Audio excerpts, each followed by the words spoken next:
بسم اللہ الرحمن الرحیم نحمده ونصلی ونسلم علی رسولہ الکریم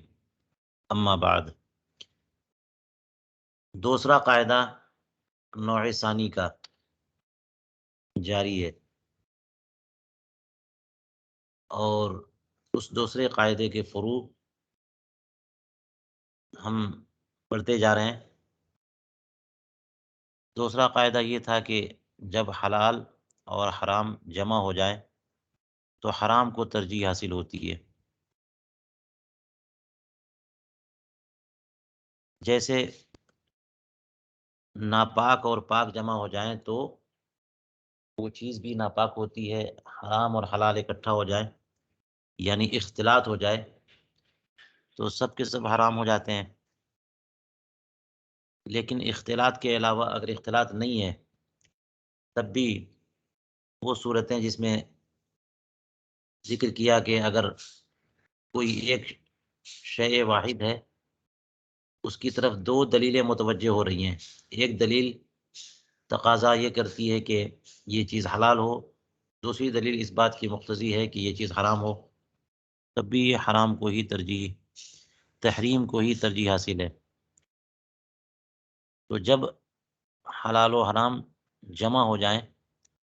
تو حرام کو غلبہ دیا جاتا ہے، ترجیح دی جاتی ہے۔ اس کے فروع فرماتے ہیں آج جو اس کی فرع ذکر کر رہے ہیں، فرماتے ہیں وَمِنْهَا لَوِ اخْتَلَطَتْ مَصَالِيخُ الْمُزَكَّاةِ بِمَصَالِيخِ الْمَيْتَةِ وَلَا عَلَامَةَ تَمَيُّزٍ وَكَانَتِ الْغَلَبَةُ لِلْمَيْتَةِ أَوِ اسْتَوَيَا لَمْ يَجُزْ تَنَاوُلُ شَيْءٍ مِّنْهَا وَلَا بِالتَّحَرِّي إِلَّا عِنْدَ الْمَخْمَصَةِ۔ فرماتے ہیں کہ اس کے جزیات میں سے یہ بھی ہے کہ اگر مزکات یعنی جو جانور شرعی طور پر ذبح کیا جا چکا اس کی کھالیں نکال لی جائیں، جو کھالیں ہوں، اور اسی طرح سے ایک جانور میتہ ہے جو مزکات نہیں ہے، جو مذبوح نہیں ہے، اس کی کھالیں،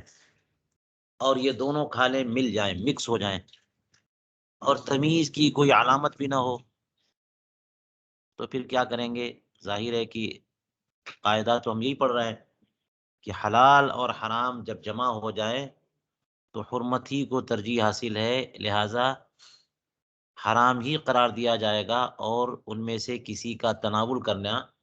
یعنی لے لینا جائز نہیں ہوگا۔ ایک جانور مردار ہے اور دوسرا جانور مزکات شرعیہ ہے، یعنی اس کو شرعی طور پر ذبح کیا گیا، حلال ہے ایک اور ایک حرام ہے، دونوں کی کھالیں نکالی گئیں اور دونوں کھالیں مکس ہو گئیں، ان میں سے یقیناً ایک حرام ہے اور یقیناً ایک حلال ہے۔ تو اب اگر کوئی علامت ہوتی کہ جس کو شرعی طور پر ذبح کیا گیا تھا اس کی کھال یہ والی ہے، اس کا رنگ جو ہے وہ سفید ہے یا کسی کوئی خاص رنگ ہے اس کھال کا، اور جو مردار کی کھال ہے اس کا الگ رنگ ہے، اس طرح سے امتیاز حاصل ہو جائے تو پھر تو کوئی مسئلہ ہی نہیں ہے۔ مسئلہ تو وہاں پھنستا ہے جبکہ تمیز بھی نہ ہو سکے، دونوں بکریاں یا دونوں خصی بالکل ایک سائز کے اور ان کی کھال بھی ایک ہی کلر کی، اور اس کی کھال بھی نکالی گئی اس کی کھال بھی نکالی گئی، تو اب کیا ہوگا؟ تو لینا جائز نہیں ہوگا۔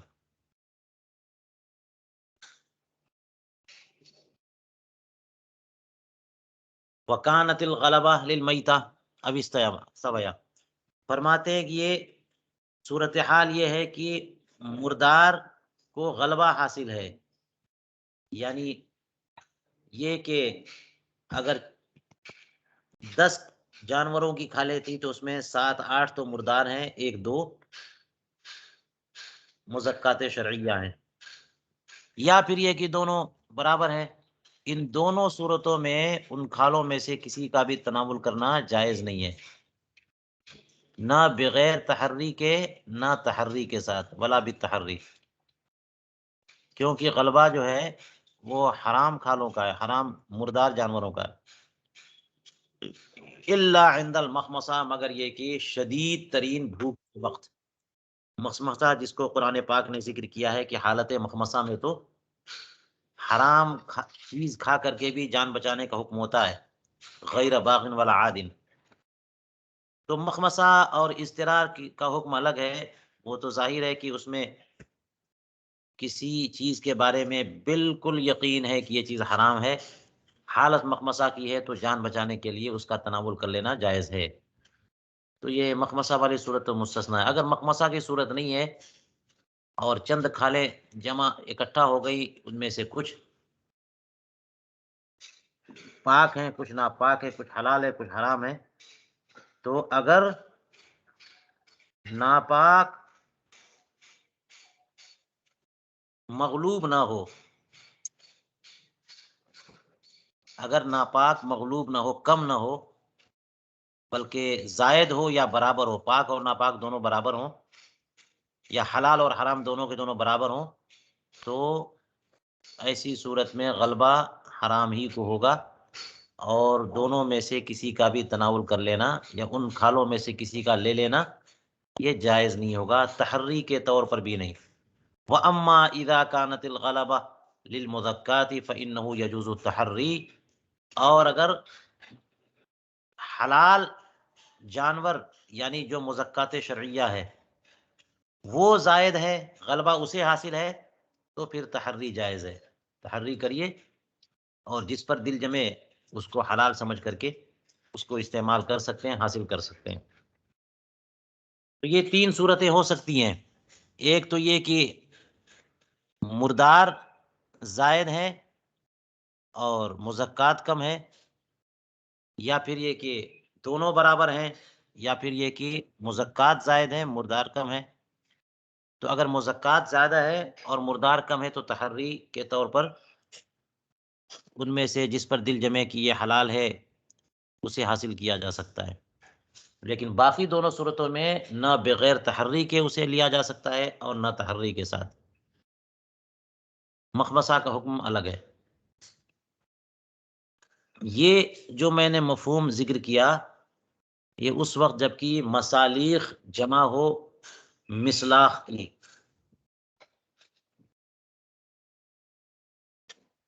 جس کا معنی یہی ہے کہ کھال، جلد۔ بعض علاقوں میں ایسا ہوتا ہے کہ وہ جلد نکالتے ہیں، اس کو بھی لوگ پکا کے کھاتے ہیں، اور چمڑا پکا کے کھا لینا اس میں حرج نہیں ہے، حرام نہیں ہے۔ حلال جانور کا چمڑا اگر ذبح شرعی کے طور پر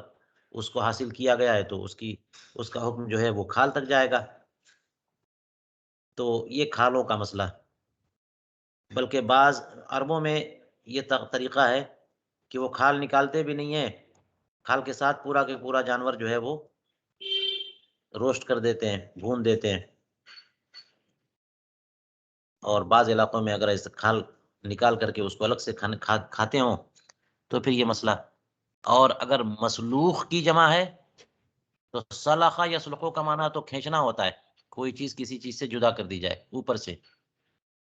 تو اس کا معنی یہ بھی ہو سکتا ہے کہ مزکات کا گوشت جس سے کھالیں الگ کر دی گئی۔ اب کھالوں کی بنیاد پر تو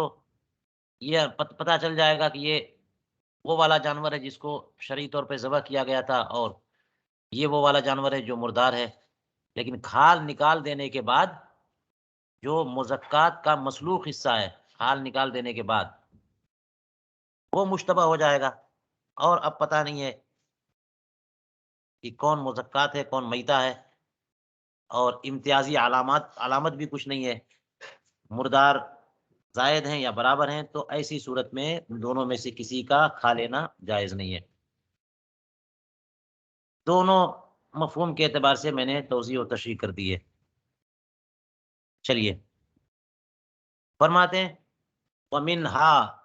لَوِ اخْتَلَطَ وَدَكُ الْمَيْتَةِ بِالزَّيْتِ وَنَحْوِهِ، لم یؤکل الا عند الضرورہ، اگر مردار کی چربی تیل کے ساتھ مختلط ہو جائے. ودک چربی، کبھی کبھی ایسا ہوتا ہے کہ مردار جو جانور ہے اگر وہ پڑا رہ جائے تو اس کی چربی پگھل پگھل کر کے تیل کی شکل اختیار کر لے، اور کہیں پر اور تیل موجود ہے تو وہ بہہ بہہ کر کے اس تیل سے جا کے مل گئی وہ چربی.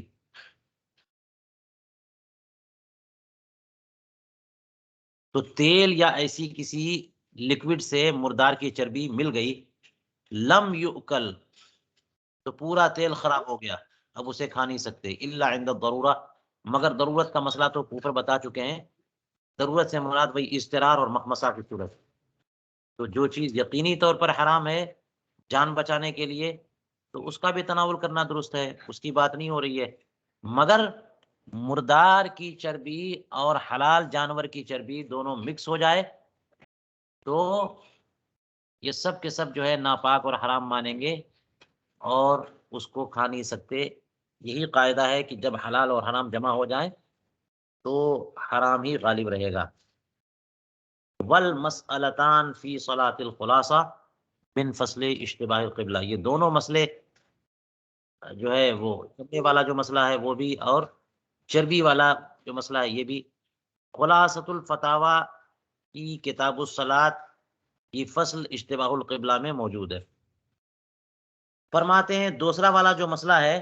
یعنی چربی والا مسئلہ کہ مردار کی چربی اور مذبوحہ جانور کی چربی مل گئی یا اپنے گھر پہ تیل تھا اس کے ساتھ مل گئی تو سب کے تیل سب تیل فاسد ہو گیا. اس کا تقاضا یہ ہے کہ انہو لو اختلط لبن بقر بلبن اتان او ماء و بول عدمہ جواز التناول ولا بالتحری. فرماتے ہیں اس کا تقاضا تو یہ ہے کہ اگر گائے کا دودھ اور گدھی کا دودھ یہ دونوں آپس میں خلط ملط ہو جائے یا پانی اور پیشاب مکس ہو جائے تو تناول کرنا جائز نہ رہے گا. اسے پینا، اسے کھانا ہے، اس کا جواز منتفی ہو جاتا ہے نہ بغیر تحری کے اور نہ تحری کے ساتھ. یعنی تحری کے ساتھ بھی اسے ایسے دودھ کو نہیں پیا جا سکتا. جی دیکھیے کس قدر احتیاط فرماتے ہیں کہ جب بھی کوئی جزیہ ذکر کرتے ہیں تو اس کا حوالہ دیتے ہیں. خلاصۃ الفتاوی میں یہ دونوں جزیات موجود ہیں اور اس سے اخذ کر کے کوئی مسئلہ بیان کرتے ہیں تو اس کو کس طرح بیان کرتے ہیں، یہاں مقتضا کہا انہوں نے کہ دوسرے والے مسئلے کا تقاضا تو یہ بھی ہے، اس سے یہ بھی ثابت ہوتا ہے یا اس سے یہ بھی مفہوم ہوتا ہے کہ گائے کا دودھ اور گدھی کا دودھ، گائے کا دودھ حلال اور گدھی کا دودھ حرام، تو حلال حرام میں مکس ہو جائے یوں ہی پیشاب پاک اور نہیں پانی پاک اور پیشاب ناپاک، تو پاک اور ناپاک پانی اور پیشاب مل گئے تو اب اس کے تناول کرنے کی کوئی صورت ہی نہیں ہے، نہ بغیر تحری کے اور نہ تحری کے ساتھ. بات جو ہے نا یہ سمجھ میں نہیں آ رہی ہے. اس کا تقاضا یہ ہے کہ یہ دونوں برتن خلط ملط ہو جائیں، دو برتن میں، دو الگ الگ برتن میں رکھے ہوں تب یہ مسئلہ ہو، ورنہ تحری کی کیا ضرورت ہے، کیا صورت ہے. یہ تو بالکل واضح مسئلہ ہے کہ پیشاب اور پانی مکس کر دیا جائے ایک برتن میں تو سب کے سب ناپاک ہو جائے، اس کو بیان کرنے کی ضرورت ہی کیا ہے. مطلب یہ ہے کہ لو اختلط لبن و بقر بلبن اتان، یعنی لو اختلط اناء لبن بقر باناء لبن اتان، کہ ایک برتن میں گائے کا دودھ رکھا ہوا ہے، دوسرے برتن میں گدھی کا دودھ رکھا ہوا ہے، گائے کا دودھ حلال، گدھی کا دودھ حرام. اب دودھ دونوں تو سفید سفید ہیں، کیسے پہچان میں آئیں گے، پتہ ہی نہیں چل رہا کون ہے، اور دونوں گھما پھرا کر کے اس طرح سے ایسی جگہ پہ رکھا ہوا ہے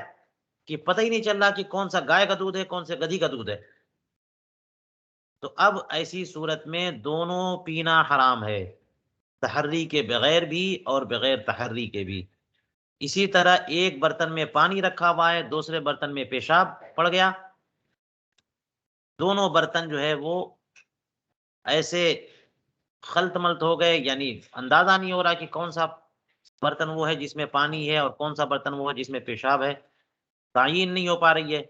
تو دونوں پینا حرام ہے، تحری کے بغیر بھی اور تحری کے ساتھ بھی۔ اس طرح سے تفسیر کی جائے تو مسئلہ زیادہ واضح ہوتا ہے۔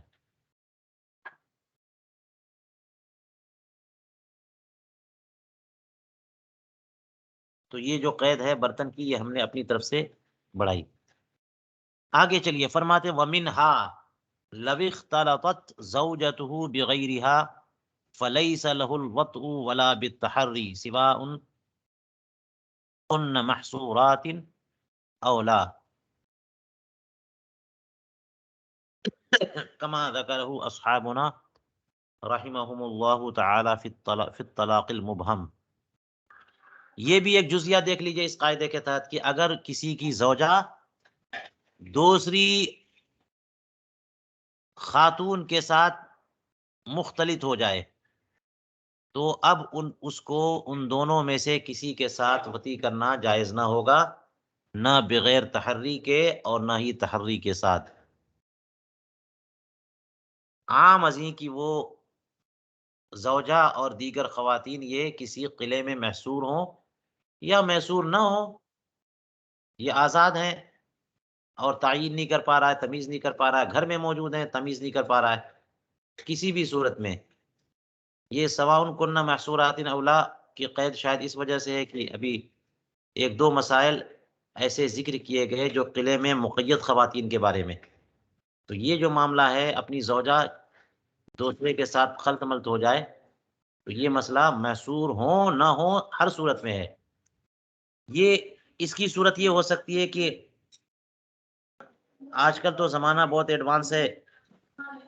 جس سے شادی ہوتی ہے لوگ ایک دوسرے کو خوب اچھی طرح جانتے پہچانتے ہیں، چہرہ دیکھے ہوئے ہوتے ہیں، لیکن پہلے یہ ہوتا تھا کہ شادی ہو گئی اور دلہن کا چہرہ ہی نہیں دیکھا تھا، اسے پتہ ہی نہیں ہے، نام کے علاوہ کچھ بھی پتہ نہیں ہے، لوگوں نے پسند کیا اور نکاح کرا دیا۔ تو اب جو زوجہ آئی ہیں نئی نئی دلہن، اور اگر صورتحال ایسی ہو کہ ایک ساتھ چند شادیاں ہوئی، ایسی صورت میں دلہن جو ہے وہ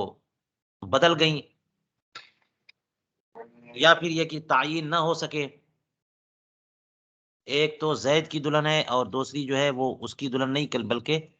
بکر کی ہے، اور خلط ملط ہو جائے تو اب کیا ہوگا؟ تو اس کا حکم فرما رہے ہیں کہ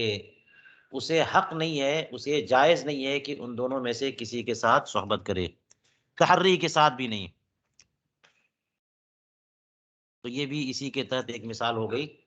کہ اگر حلال اور حرام جمع ہو جائیں تو حرمت کو ترجیح حاصل ہوتی ہے۔ ظاہر ہے کہ حقیقتاً جو زوجہ اس کی ہوگی اس سے ملنا درست ہوگا، اور جو زوجہ نہیں ہوگی اس سے ملنا درست نہیں ہوگا، لیکن تعین نہیں ہو سک رہی ہے، پھر کیا کریں گے؟ تو حکم یہی ہوگا کہ جب تک تعین نہ ہو جائے اس کے لیے دونوں میں سے کوئی درست نہیں ہے، کوئی جائز نہیں ہے۔ جیسا کہ ہمارے اصحاب حنفیہ نے طلاق مبہم کے بارے میں ذکر فرمایا، اور انہوں نے کہا کہ لو طلق احدى زوجتيه مبہما حرم الوطء قبل التعین، کہ اگر اپنی دو زوجہ میں سے کسی ایک کو اگر طلاق مبہم دے دی اس نے، یعنی متعین نہ کیا، ایک فاطمہ ہے ایک ہندہ ہے، اس نے یہ نہیں کہا کہ ہندہ کو طلاق، بلکہ یہ کہہ دیا کہ میری ایک زوجہ کو طلاق، دونوں میں سے ایک کو طلاق، یہ مبہم ہے۔ یا دونوں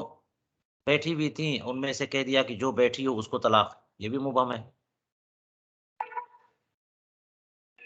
ایسی صورت میں تعین سے پہلے اس شخص کا ان دونوں سے ملنا حرام ہے، حرم الوطء قبل التعین، تعین کر دے ایسی صورت میں اسے حق ملتا ہے کہ جب اس نے طلاق مبہم دیا تو وہ متعین کرے کہ جو میں نے طلاق دی ہے اس سے مراد میری یہ زوجہ ہے، تعین کر دے گا تو پھر اب اس سے وطیہ حرام ہو جائے گی، دوسری سے حلال رہے گی۔ فرماتے وَلِهَذَا كَانَ وَطْءُ إِحْدَاهُمَا، تعیینا لطلاق الاخری.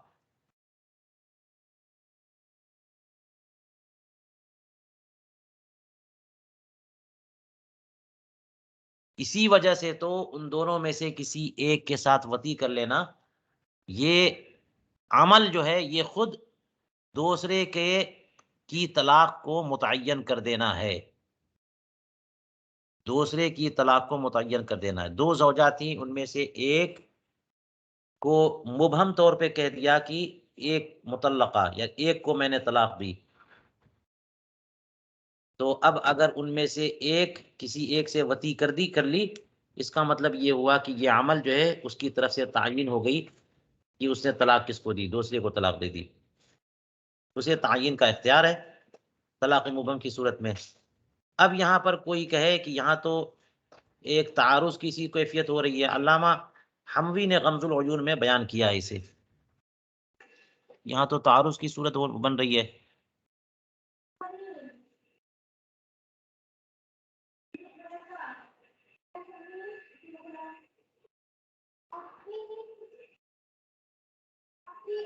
یہ دیکھیے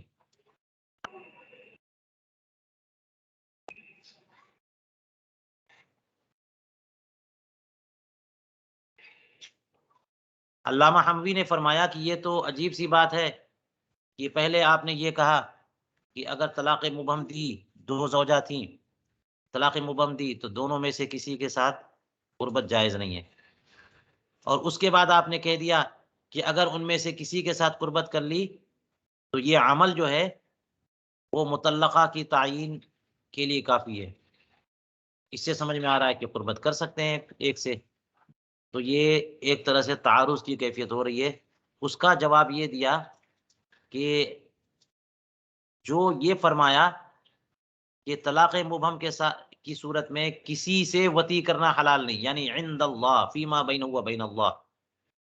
دیانتن.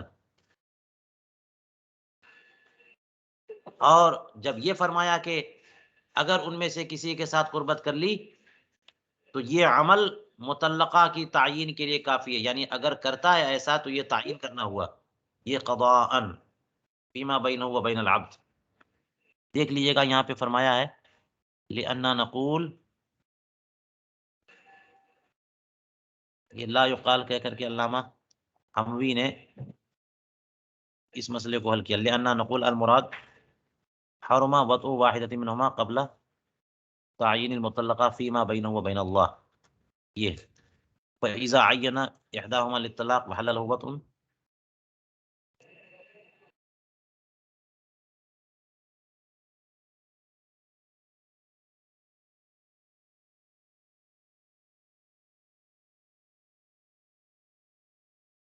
ثم اذا وطأ واحد منهما بحکمه یحکم بأن المطلقة هي الأخرى. تو یہ ہو گئی اس کی توجیہ. یہ دیانتاً کسی سے بھی ملنا حلال نہیں ہوگا جب تک کہ قولاً تعین نہ کرے، لیکن اگر وہ کسی ایک سے مل ہی لیتا ہے تو یہ عملاً تعین ہو جائے گی. چلیے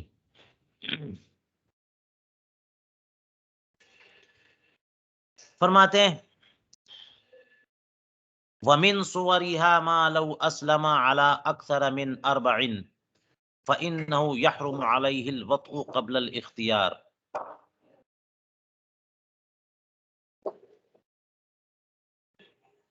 اس کی صورتوں میں سے یہ بھی ہے کہ یعنی اپنی زوجہ غیر زوجہ کے ساتھ مختلط ہو جائیں، یا دو زوجہ ہوں ان میں سے ایک کو طلاق مبہم دیں اور تعین نہ ہو سکے، تو اس کی صورتیں یہ بھی، ان کی صورتوں میں سے یہ بھی ہے. فرماتے ما لو اسلم علی اکثر من 40، اگر کوئی کافر بندہ تھا اور اس کے نکاح میں 4 سے زیادہ خواتین تھیں. ایک مسلمان کے لیے تو تحدید کر دی گئی کہ 4 سے زائد نہیں، لیکن کوئی کافر تھا اس کے نکاح میں 4 سے زائد، مثال کے طور پر 5 خواتین اس کے نکاح میں تھیں، اور ایسی حالت میں وہ مسلمان ہو گیا، تو اب تو 4 ہی اس کے لیے جائز ہیں. تو ایک تو حرام ہے تو کس کو وہ الگ کرے گا؟ یہ اس کے لیے مسئلہ کھڑا ہو گیا۔ فرماتے فَإِنَّهُ يَحْرُمُ عَلَيْهِ الْوَطْءُ قَبْلَ الْاخْتِيَارِ، اس کے اوپر اختیار سے پہلے پہلے وطی حرام ہے، یعنی سب کے ساتھ، جب تک کہ اختیار نہ کر لے کہ چار، ان پانچ میں سے کن چار کو میں اختیار کرتا ہوں۔ جب چار کو اختیار کر لے گا اور ایک کو الگ کر دے گا، اب یہ کہ چاروں کے چاروں اس کے لیے حلال ہو گئی۔ لیکن اگر پانچوں ایک ساتھ ہیں اور اب اسی حالت میں مسلمان ہوا تو کسی سے قربت نہیں کر سکتا۔ علی قول من خیرہ، یہ مسئلہ اس امام کے قول کے مطابق ہے جنہوں نے اسے اختیار دیا ہے کہ وہ چاہے تو ان پانچ میں سے جن چار کو چاہے چن لے۔ یہ کون ہے؟ امام محمد ابن حسن شیبانی ہے اور امام شافعی رحمہ اللہ تعالی۔ فرماتے رہے شیخان، یعنی امام اعظم ابو حنیفہ اور امام ابو یوسف۔ امام ابو یوسف تو امام محمد کے بھی شیخ ہیں نا، اس لیے شیخان فرما دیا۔ فقالا یبطلان، ہاں نہیں، فقالا ببطلان نکاح ہونا چاہیے۔ فقالا جی حضور، ہے، جی علامہ حموی کے ہاں، فقالا ببطلان نکاح۔ تو شیخین یہ فرماتے ہیں کہ سب کا نکاح ختم۔ جب 5 بیوی والا بندہ مسلمان ہوا ہے تو مسلمان کے لیے تو 4 سے زائد جائز نہیں ہے، نکاح سب کا ختم۔ قال فی المجمع من فصل نکاح الکافر، مجمع البحرین میں کافر کے نکاح کے بیان میں یہ بات لکھی ہوئی ہے کہ لو اسلم وتحتہ خمس او اختان او ام و بنت بطل النکاح، اگر کوئی شخص مسلمان ہوا اس حال میں کہ اس کے نکاح میں 5 خواتین تھیں یا 2 بہنیں اکٹھا اس کے نکاح میں تھیں،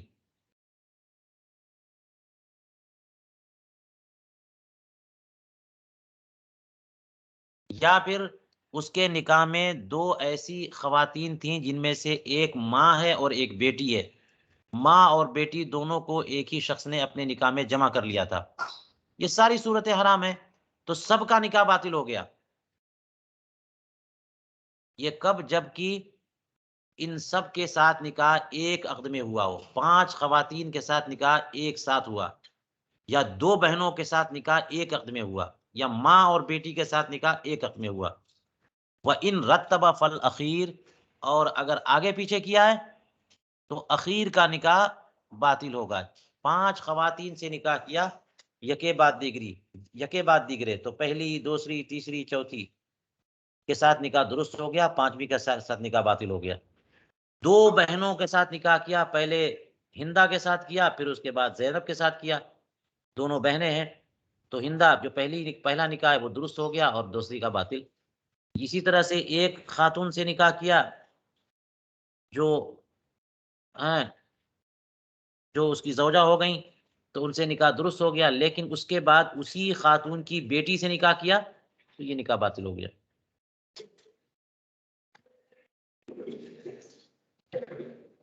تو اس کا مطلب یہ ہوا کہ شیخین اختیار نہیں دے رہے ہیں، شیخین اختیار نہیں دے رہے ہیں۔ اگر کسی نے 5 خواتین سے یا 2 بہنوں سے یا ایک ماں اور ایک بیٹی سے ایک ساتھ نکاح کیا، سارے کے سارے نکاح باطل ہیں، اب مسلمان ہو گئے تب بھی باطل ہیں، اختیار نہیں ہے کہ وہ چن لے جس کو چاہے۔ یوں ہی اگر آگے پیچھے نکاح کیا تو آخر جس سے نکاح بعد میں کیا ہے اس کا نکاح باطل، اسے اختیار نہیں ہے کہ جسے چاہے چن لے، آخری والی کے ساتھ نکاح باطل ہے۔ لیکن امام محمد نے اختیار دیا ہے، فرماتے ہیں وَخَيَّرَهُ فِي اخْتِيَارِ 4 مطلقاً او احدى الاختین والبنت اب الام، کہ امام محمد رحمہ اللہ نے 5 والی صورت میں 4 کو اختیار کرنے کا حق دیا ہے، ان 4 میں سے جن کو چاہے چن لے، یہ مطلقاً کے ساتھ فرما رہے ہیں، چاہے آگے پیچھے نکاح ہوا ہو اور چاہے ایک ساتھ نکاح ہوا ہو، دونوں صورتوں میں امام محمد نے یہ فرمایا کہ اسے جو اب مسلمان ہوا 5 بیویوں کے ساتھ، اسے اختیار ہے کہ جن 4 کو چاہے چن لے۔ اسی طرح سے 2 بہنیں اس کے نکاح میں ہیں تو جن ان دونوں میں سے جس کو چاہے چن لے، یا ماں اور بیٹی اس کے ساتھ نکاح میں ہے، ماں اور بیٹی دونوں ایک ساتھ اس کے نکاح میں ہے، تو جس کو چاہے چن لے۔ بہرحال یہ تو تفصیلات تھی۔ اس قاعدے کے تحت یہ جزیہ کیسے بنا؟ اس طور پر کہ اس کے نکاح میں اگر 5 خواتین ہیں یا 2 بہنیں ہیں یا ماں بیٹی جمع ہیں، اور وہ بندہ اب مسلمان ہوا تو مسلمان کے لیے تو حلال ہے ہی نہیں، تو ان دونوں میں سے کسی کے قریب نہیں جا سکتا۔ بات وہی ہے کہ حرام اور حلال جب جمع ہو جائیں تو حکم حرمت ہی کو ترجیح دی جاتی ہے۔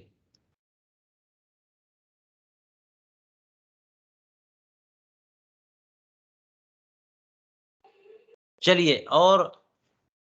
اس کی تفریح سنیے۔ فرماتے وَمِنْهَا لَوْ رَمَى صَيْدًا فَوَقَعَ فِي مَاءٍ أَوْ عَلَى سَطْحٍ أَوْ جَبَلٍ أَوْ ثُمَّ تَرَدَّى مِنْهُ إِلَى الْأَرْضِ حَرُمَ لِلْاحْتِمَالِ وَالْاحْتِياطِ۔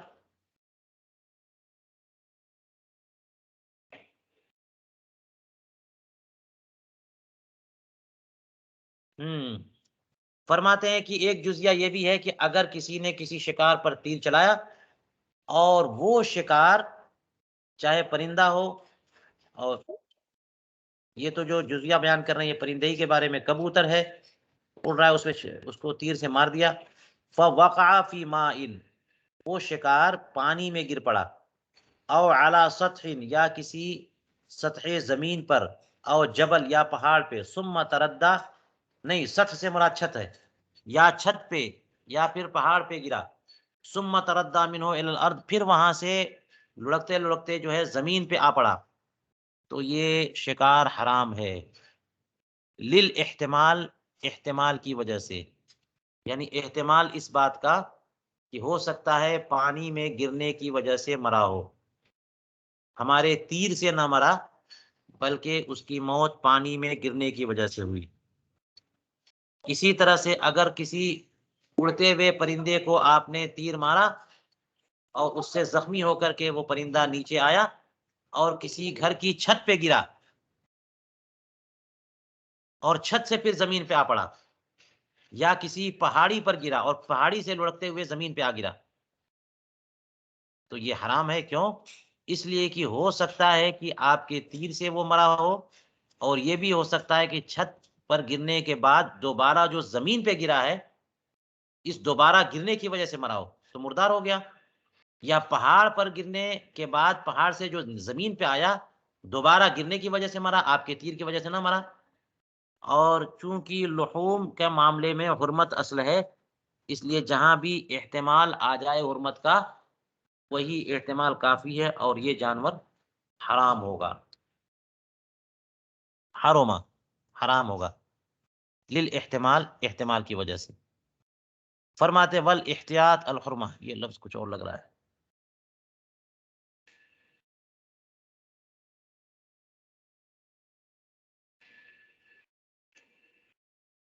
چلیے ٹھیک ہے،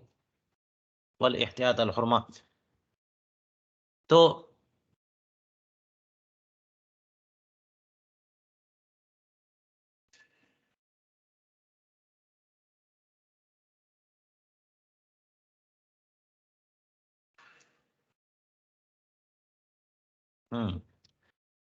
یعنی اس میں چونکہ احتمال اس بات کا ہے کہ ہو سکتا ہے یہ جانور تیر سے نہ مرا ہو بلکہ پانی میں گر جانے کی وجہ سے، یا چھت پہ یا پہاڑ پہ جو گرا اس کے بعد زمین پہ جو آیا دوسری جو چوٹ لگی ہے اس کی وجہ سے مرا ہو، اس احتمال کی وجہ سے یہ جانور حرام ہے۔ اور احتیاط حرمت ہی ہے، احتیاط حرمت ہی ہے، لہٰذا لحوم کے بارے میں احتیاط ہونا چاہیے، اس لیے اس جانور کو حرام قرار دیا جائے گا۔ بخلاف ما اذا وقع على الارض ابتداء فانه يحل لانه لا يمكن التحرز عنه فسقط اعتباره، برخلاف اس کے کہ اگر وہی جانور یا وہی پرندہ جس کو آپ نے اڑتے ہوئے تیر مارا اگر وہ ڈائریکٹ زمین پر گرا ابتداء ہی، یعنی ایسا نہیں ہے کہ چھت پہ گرنے کے بعد زمین پہ گرا یا پہاڑی کی چٹان پہ گرنے کے بعد زمین پہ گرا، بلکہ ابتداء ہی سیدھے زمین پر آ گیا، تو وہ حرام نہیں ہے، وہ حرام نہیں ہے۔ حالانکہ یہاں بھی احتمال ہے کہ ہو سکتا ہے کہ اس کی موت آپ کے تیر سے ہوئی ہو، اور یہ بھی ہو سکتا ہے کہ تیر سے زخمی ہونے کے بعد جب زمین پہ گرا تو زمین سے ٹکراؤ کے نتیجے میں جو اسے زخم آیا اس سے مرا، یہاں بھی احتمال ہے، لیکن یہاں اس احتمال کو برداشت کیا جائے گا، اس لیے کہ اس احتمال سے بچنا ممکن نہیں ہے۔ فَإِنَّهُ يَحِلُّ، یہاں پہ یہ جانور حلال ہوگا اس لیے کہ اس احتمال سے تحرز ممکن نہیں ہے۔ فسقط اعتبارو، تو اس کا اعتبار ساقط ہو گیا کہ یہاں بھی تو احتمال ہے نا کہ ہو سکتا ہے کہ زمین پہ جو گرا تو زمین سے چوٹ لگنے کی وجہ سے مرا،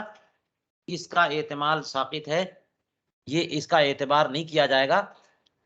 کیونکہ اگر اس قدر احتمال اور احتمال بھی معتبر ہو تو شکار کرنے کی گنجائش باقی ہی نہ رہے گی، حالانکہ قرآن کریم نے اس کی اجازت دی، حدیث پاک نے اس کی اجازت دی، تو جس قدر جس قدر سے بچنے کی گنجائش ہو اس کا اعتبار ہوگا، اور جس سے بچنے کی گنجائش نہ ہو اس کا اعتبار نہیں ہوگا۔ جیسے روزے کے تعلق سے آپ نے پڑھ لیا کہ کوئی بھی چیز اگر بندے کے جوف میں جائے گی تو وہ مفطر ہے، اس سے روزہ ٹوٹے گا، لہذا دھواں گرد و غبار اگر آپ نے کھینچ لیا تو اس سے روزہ ٹوٹے گا، لیکن ناک کا جو بانسا ہے یہ تو دونوں کھلے ہوتے ہیں، اگر آپ کسی ایسے علاقے سے گزر رہے ہیں جہاں پہ دھواں ہی دھواں ہے تو لا محالہ کچھ دھواں یا گرد و غبار فضا میں اڑ رہے ہیں، لا محالہ کچھ گرد و غبار ناک کے ذریعے جوف میں جائے گا، اس سے روزہ نہیں ٹوٹتا۔ تو کوئی چیز جا تو رہی ہے اندر لیکن اس سے روزہ نہیں ٹوٹے گا، کیوں؟ اس لیے کہ تحرز ممکن نہیں ہے، اس سے اجتناب کی گنجائش نہیں ہے۔ تو اسی طرح سے یہاں پر کہ اگر کسی جانور کو کسی نے شکار کیا تو شکار جانور جو ہے وہ آپ کے تیر یا کلب معلم کے زخم سے ہی مرا ہو، کسی اور ذریعے اور سبب سے مرنے کی گنجائش نہ ہو، تب جا کے حلال ہوگا، ورنہ حرام۔ لیکن اگر کوئی اور احتمال وہاں پر ہو گیا کہ اس فلاں وجہ سے مرا ہو تو وہ جانور حرام۔ اور اس کے آگے ایک بات اور ہے کہ وہ جو احتمال ہے کہ اس وجہ سے مرا ہو بشرطے کہ اس سے تحرز ممکن ہو تو وہ جانور حرام، لیکن اگر تحرز ممکن نہیں ہے، اجتناب ممکن نہیں ہے، تو پھر مجبوری ہے، اس کا اعتبار نہیں کیا جائے گا، وہ جانور حلال۔ لہٰذا اس جزئیے کو پھر ایک مرتبہ سمجھ لیجیے، اور یہ ہر جگہ آپ کو تفصیل سے بات مل جائے گی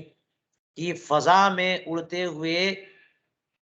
ایک پرندے کو آپ نے شکار کیا، آپ کے تیر سے زخم لگا اور وہ پرندہ سیدھے پانی میں گرا اور پانی سے اٹھایا تو حرام، کیونکہ ہو سکتا ہے آپ کے تیر سے نہ مرا بلکہ پانی میں گرنے کی وجہ سے مرا۔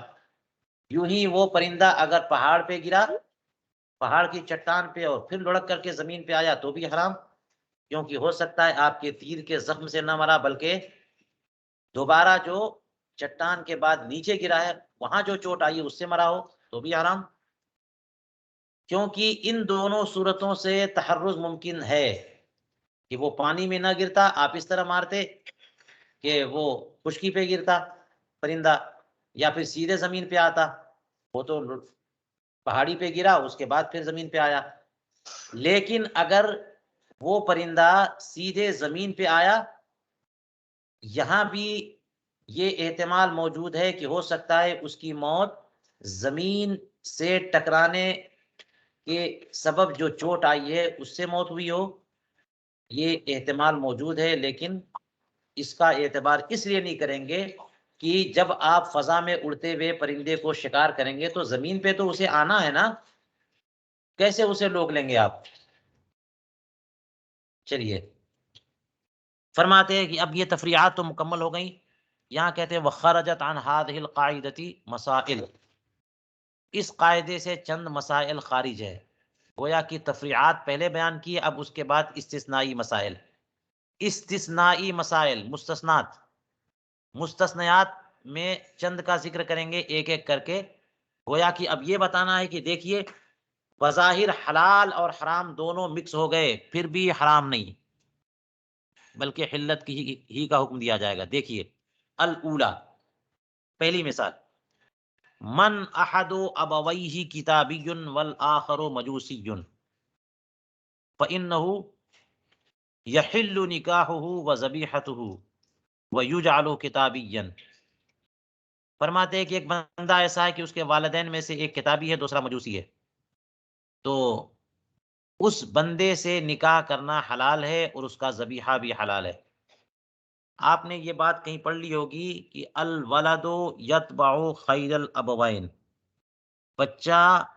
خیر الابوین کے تابع ہوتا ہے، ماں اور باپ میں سے جس کا مذہب نسبتاً بہتر ہو. یہ سارے کے سارے کافر ہیں، یہ کیا بہتر، کفر میں کوئی بہتری نہیں ہے، لیکن ذرا حالت اتنی بدتر نہ ہو، اس کو کہہ لیجیے خیر الابوین. کہ اگر ایک مجوسی ہے اور ایک کتابی ہے، تو کتابی وہ ہے جو کم سے کم جو ہے کسی نبی پر ایمان تو رکھتا ہے، اللہ کو مانتا ہے، کچھ شریعت کو مانتا ہے، آسمانی کتاب مانتا ہے. مجوسی تو وہ بھی نہیں مانتا. تو اس طرح سے ایک ماں باپ میں سے ایک مجوسی ہے، یہ مان لے کہ ہندو ہے ایک، اور ایک جو ہے یہودی ہے، تو بچہ یہودی مانا جائے گا. یا پھر یہ کہ ماں باپ میں سے ایک یہودی ہے ایک مسلمان ہے، تو بچہ مسلمان مانا جائے گا. تو کتابی کا تو ذبیحہ بھی جائز ہے اور کتابیہ خاتون کے ساتھ نکاح بھی ہو جاتا ہے، لیکن مجوسی کا ذبیحہ بھی حرام، اس کے ساتھ نکاح بھی باطل. تو کوئی ایسا بندہ ہے، کوئی ایسا بچہ ہے کہ اس کے والدین میں سے ایک کتابی ہیں، دوسرا مجوسی، تو بچہ کتابی مانا جائے گا، اس سے نکاح بھی درست ہے اور اس کا ذبیحہ بھی حلال. فرماتے وَيُجْعَلُ کتابین، اس کو کتابی مانیں گے. لیجئے، کتابی اور مجوسی یہ دونوں جمع ہو گئے، تو نتیجہ تو ادون کے تابع ہونا چاہیے. ہونا یہ چاہیے کہ بچہ جو ہے مجوسی مانا جائے. کتابی اور ہندو، ماں باپ جو ہے دو ایسے ہیں، تو بچہ ہندو ہونا چاہیے، لیکن بچے کو بہتر قرار دے رہے ہیں، تو یہ استثنائی مثال بن گئی. فرماتے وَهُوَ يَقْتَضِي أَن يُجْعَلَ مَجُوسِيًّا وَبِهِ قَالَ الشَّافِعِي رحمہ اللہ.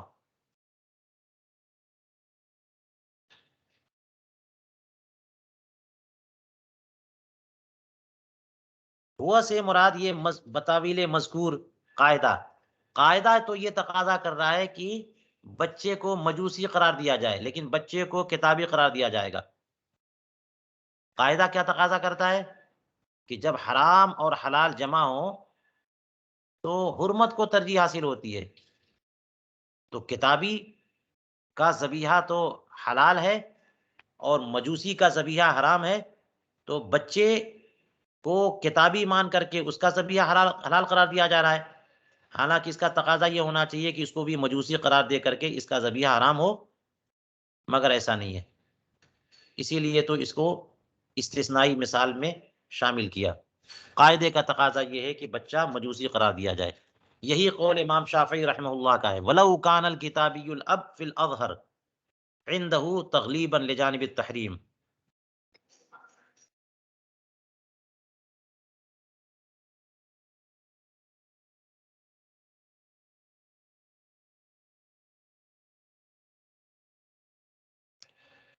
تو امام شافعی نے اس بچے کو مجوسی قرار دیا اگرچہ بچہ کتابی الاب ہے. یعنی ہوتا یہ ہے کہ نسب اور نسل جو ہے باپ سے چلتی ہے، تو ماں اور باپ میں ماں تو مجوسیہ ہے اور باپ کتابی ہے، تب بھی باپ کی طرف نسب نہیں لے جائی جا رہی ہے، نسب کو باپ کی طرف منسوب نہیں کیا جا رہا بلکہ ماں ہی کی طرف، یعنی مجوسی کی طرف. امام شافعی یہ فرماتے ہیں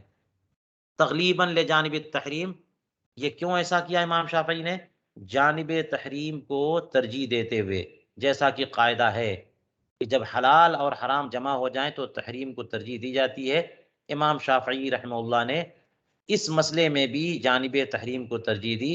کہ اگر باپ کتابی ہے اور ماں مجوسیہ ہے تو بچہ مجوسی ہوگا. ہمارے نزدیک یہ مسئلہ یوں نہیں ہے، بلکہ یہ استثنائی مثالوں میں سے، باپ کتابی ماں مجوسیہ تو بیٹا کتابی. بلکہ اس کا الٹ بھی ہو کہ باپ مجوسی ماں کتابیہ تو بچہ کتابی. لیکن لیکن اصحابنا ترکوا ذلک نظرا للصغیر، لیکن ہمارے اصحاب حنفیہ نے امام شافعی کا جو موقف ہے اسے نظر انداز کر دیا، چھوڑ دیا۔ کیوں؟ بچے کی رعایت کرتے ہوئے۔ یہ تو بچہ ہے نا، بچے کو کیا سمجھ ہے؟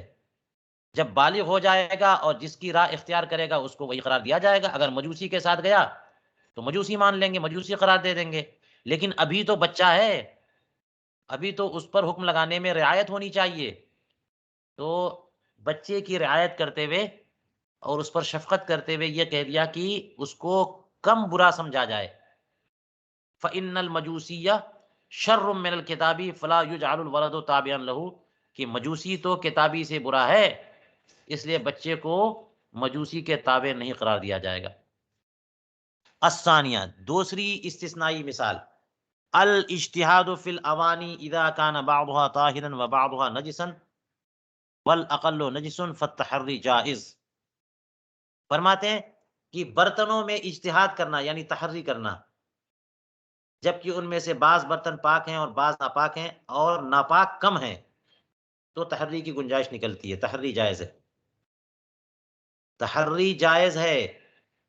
برتن بہت سارے ہیں، ان میں سے بعض پاک ہیں بعض ناپاک ہیں، یعنی ان برتنوں میں پانی بھی رکھا ہوا ہے، اور بعض برتن پاک ہیں بعض ناپاک ہیں، یا بعض میں جو پانی ہے وہ پاک ہے اور بعض میں ناپاک ہے، تو کون سا برتن استعمال کریں گے؟ اگر صورتحال کچھ یوں ہو کہ پاک برتن زائد ہیں اور ناپاک کم ہیں تو تحری کی گنجائش ہے۔ لیجئے یہ استثنائی مثال بنی کہ نہیں بنی؟ یہاں پہ بتا رہے کہ بعض یقیناً ناپاک ہیں، تو جب جو ناپاک ہیں وہ حرام ہوئے تو حلال و حرام جب جمع ہو گئے تو تحریم کو غلبہ دینا چاہیے، اس لیے تحری کی گنجائش کہاں سے نکل گئی؟ مگر تحری کی گنجائش ہے، اسی وجہ سے اس کو استثنائی مثالوں میں قرار دیا۔ جی، فرماتے وَيُرِيقُ مَا غَلَبَ عَلَى ظَنِّهِ أَنَّهُ نَجِسٌ، اور جس برتن کے تعلق سے ظن غالب ہو کہ وہ نجس ہے تو پھر اسے بہا دے گا۔ مع ان الاحتیاط، یعنی تحری کرے گا، وہ تحری کرے گا، اور جس کے بارے میں اس کا دل جمے یا ظن غالب ہو اس بات پر کہ یہ برتن نجس لگتا ہے، اس کو بہا دے گا اور باقی پانی سے وہ وضو کر سکتا ہے۔ مع ان الاحتیاط انه يريق الكل ويتيمم كما اذا كان الاقل طاهرا عملا بالاغلب فيهما۔ حالانکہ احتیاط کا تقاضا کیا ہے یہاں پر؟ احتیاط تو یہ ہے کہ سارے کے سارے پانی جو ہے وہ بہا دے، سارا پانی بہا دے اور تیمم کر کے نماز پڑھے، جیسا کہ مسئلہ اس وقت ہے جبکہ ناپاک پانی زیادہ ہو، ناپاک برتن زائد ہو اور پاک کم ہو، تو پھر اسے تحری کی گنجائش نہیں دی جاتی، بلکہ سارا کا سارا پانی نہ بہا دے اور وہ تیمم کر کے نماز پڑھے۔ عملاً بالاغلب فیہما، عمل کرتے ہوئے اغلب، ہاں جو صورتحال غالب ہے اس پر، کہ زیادہ برتن جب پاک ہے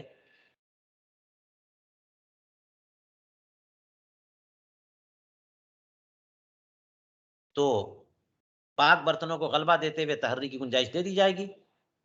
اور جب زیادہ برتن ناپاک ہے تو ناپاک کو ترجیح دیتے ہوئے جو ہے یہ کہہ دیا جائے گا کہ سارے کے سارے ناپاک ہیں اور سارے پانی بہاؤ اور تیمم کر کے نماز پڑھو۔ تو اغلب کو ترجیح دے کر کے یہاں پر یہ کیا جا رہا ہے۔ اس طور پر یہ مثال بنی استثنائی۔ چلیے تیسری مثال، الثالثہ الاجتہاد فی ثیاب مختلطۃ بعضها نجس وبعضها طاہر جائز۔ ایسے کپڑوں میں جن میں بعض ناپاک ہیں اور بعض پاک ہیں، ان میں بھی اجتہاد جائز ہے، یعنی تحری کرنا جائز ہے کہ بندے کے پاس جتنے بھی کپڑے ہیں ان میں یقین ہے کہ چند ناپاک ہیں اور چند پاک ہیں، لیکن تمیز نہیں ہو پا رہی کہ کون سا پاک ہے کون سا ناپاک ہے، تو تحری کرے اور جس پہ دل جمے کہ یہ پاک ہے اسے پہن کے نماز پڑھ لے۔ سواء کان الاکثر نجسا او لا، عام ازیں کے زیادہ تر کپڑے ناپاک ہوں یا کم ناپاک ہوں، ہر صورت میں یہاں تحری کی گنجائش دی جاتی ہے۔ جی ہو گیا نا استثنائی معاملہ، کہ جو قاعدہ آپ نے پڑھا اس میں تو یہ ہے کہ اگر حلال و حرام جمع ہو جائیں تو حکومت کو ترجیح دی جائے گی. تو یہاں جب کپڑوں میں کچھ کپڑے ناپاک ہیں کچھ پاک ہیں تو نجس کو ترجیح دے کر کے کہہ دیا جائے کہ کوئی کپڑا نہیں استعمال نہیں کر سکتے؟ نہیں، ایسا نہیں ہے، بلکہ تحری کر کے، کیونکہ اس کا کوئی خلیفہ نہیں ہے، اسی لیے فرمایا گیا کہ اگر کوئی کپڑا پاک نہیں ہے، سارا کے سارا ناپاک ہے، تو بہتر یہی ہے کہ اسی ناپاک کپڑے کو پہن کر کے نماز پڑھیں، ننگے نماز پڑھنے سے. چلیے، عام ازیں کی زیادہ تر کپڑے ناپاک ہوں یا کم ناپاک ہوں. والفرق بین الثیاب والاوانی، اور کپڑوں میں اور برتنوں میں یہ فرق کیوں کیا گیا؟ ابھی دیکھیے یہاں کپڑوں کے بارے میں کہہ دیا کہ زیادہ کپڑے، اکثر کپڑے ناپاک ہیں تب بھی تحری کی گنجائش ہے، اور اکثر کپڑے ناپاک نہیں ہیں تب بھی تحری کی اجازت ہے. اور اوپر برتن کے معاملے میں کہا تھا کہ اکثر برتن پاک ہیں تو تحری کرے، اور جس پہ دل جمے اس سے وضو کرے. اور اگر اکثر برتن ناپاک ہیں تو تحری کی اجازت نہیں ہے، بلکہ سارے کو ناپاک قرار دے کر کے سارا پانی بہا دے اور تیمم کر کے نماز پڑھے. تو یہ اقل اور اکثر کا فرق جو پانی کے بارے میں کیا گیا ہے، برتن کے بارے میں کیا گیا، یہ فرق کپڑوں کے بارے میں کیوں نہیں کیا گیا؟ اس کی وجہ یہ ہے کہ کپڑوں کے بارے میں کوئی خلیفہ نہیں ہے، اور برتن اور پانی کے بارے میں خلیفہ ہے کہ اگر پانی نہیں ملا تو جناب سعید طیب سے تیمم کر لیجیے آپ. فرماتے والفرق بین الثیاب والاوانی انه لا خلف لها فی ستر العورت، کہ ستر عورت کے معاملے میں کپڑوں کا کوئی خلیفہ نہیں ہے. کپڑے تو چاہیے ہی چاہیے، اس لیے کپڑے کم ہوں چاہے زائد ہوں، ہر صورت میں، یعنی کم کپڑے ناپاک ہوں یا زائد کپڑے ناپاک ہوں، ہر صورت میں تحری کی اجازت ہے. اس کا خلیفہ نہیں ہے، کس طرف آخر جائیں گے اس کو چھوڑ کے؟ لیکن فرمایا وللوضوء خلف فی التطہیر وهو التیمم، اور تطہیر کے معاملے میں تو وضو کا خلیفہ موجود ہے، تیمم ہے. اگر پانی نہیں ہے تو جناب مٹی سے تیمم کریے. تو پانی اگر پاک اور ناپاک ہونے کا معاملہ ہو گیا تو وہاں تو صورتحال موجود ہے، اس کا حل موجود ہے کہ ٹھیک ہے آپ نہیں کر سکتے، تیمم کر کے نماز پڑھو. وَهَذَا كُلُّهُ فِي حَالَةِ الْاخْتِيَار، یہ سارے مسائل حالت اختیار میں ہیں، حالت اضطرار میں نہیں ہے. وَأَمَّا فِي حَالَةِ الضَّرُورَةِ، رہا معاملہ جو ہے حالت اضطرار کا، فرماتے فَيَتَحَرَّى لِلشُّرْبِ اتِّفَاقًا، تو پینے کا اگر معاملہ ہے کہ پیاس کی وجہ سے اس کی جان جا رہی ہے، بہت شدید پیاس لگی ہوئی ہے، اور کچھ برتن میں پاک پانی ہے کچھ برتن میں ناپاک پانی ہے، اور اس میں جو ہے قلیل یا کثیر دونوں تینوں صورتوں میں زیادہ تر پانی ناپاک ہے یا کم پانی ناپاک ہے، ہر صورت میں تحری کی اجازت ہے اتفاقاً. قضا فی شرح المجمع قبیل التیمم، ایسے ہی یہ مسئلہ لکھا ہوا ہے مجمع البحرین کی شرح میں تیمم کے بیان سے پہلے. چلیے، فرماتے ہیں کہ وَيَنبَغِي أَن يُلْحَقَ بِمَسْأَلَةِ الْأَوَانِي الثَّوْبُ الْمَنْسُوجُ لُحْمَتُهُ مِنْ حَرِيرٍ وَغَيْرِهِ، فَيَحِلُّ إِنْ كَانَ الْحَرِيرُ أَقَلَّ وَزْنًا أَوِ اسْتَوَيَ بِخِلَافِ مَا إِذَا زَادَ وَزْنًا وَلَمْ أَرَهُ الْآنَ. یہ کسی کتاب سے اخذ کر کے یہ مسئلہ بیان نہیں کیا، بلکہ اس سے پہلے جو مسئلہ گزرا برتن والا، اسی پر قیاس کرتے ہوئے کپڑے کا ایک اور مسئلہ بیان فرمایا. دیکھ لیجئے، فرماتے ہیں کہ برتنوں کے مسئلے کے ساتھ اس کپڑے کے مسئلے کو بھی ملحق کر دینا چاہیے. جو برتنوں کا مسئلہ تھا کہ زیادہ برتن پاک ہوں کم برتن ناپاک ہوں تو تحری کرو، اور جس کو